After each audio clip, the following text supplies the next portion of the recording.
আসসালামু আলাইকুম। ওয়ালাইকুম আসসালাম। কেমন আছেন ভাই? জি আলহামদুলিল্লাহ, আপনি ভালো আছেন ভাই? আলহামদুলিল্লাহ ভালো আছি। অনেকদিন যাবত আপনাকে খুঁজতেছি ভাই, কিন্তু তো পাচ্ছি না।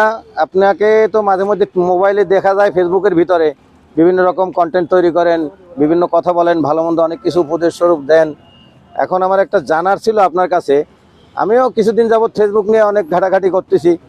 এখন দেখি যে মাঝে মধ্যে ফলোয়ার অনেক হাই হয়ে যায়, হ্যাঁ, লাইক কমেন্ট অনেক বাড়ে, আবার ধুম করে নিচে নেমে জায়গা। নামার কারণ আছে তো ভাই, বাঙালি আমরা যে বাঙালি ফেসবুকে ঢুকছি যে ভাই, লাভের সময় ফলোয়ার আপনাকে ফলো দিতেছি, যেই দেখি যে আপনার থেকে লাভ নাই, ফলোয়ার আপনাকে আনফলো করে দিচ্ছি।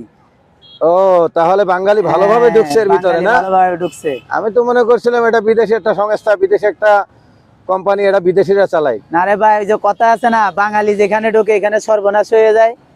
এই ফেসবুকে সর্বনাশ হয়ে গেছে, মানে একজন আরেকজনকে কিভাবে হ্যাঁ, টেনে ধরে, হ্যাঁ হ্যাঁ, টাইনা ধরে রাখবে যাতে উঠতে না পারে। উঠতে না পারে। Yes yes. বাঙালি কাউকে সাপোর্ট দেয় না, খালি নিজে সাপোর্ট নিতে চায়।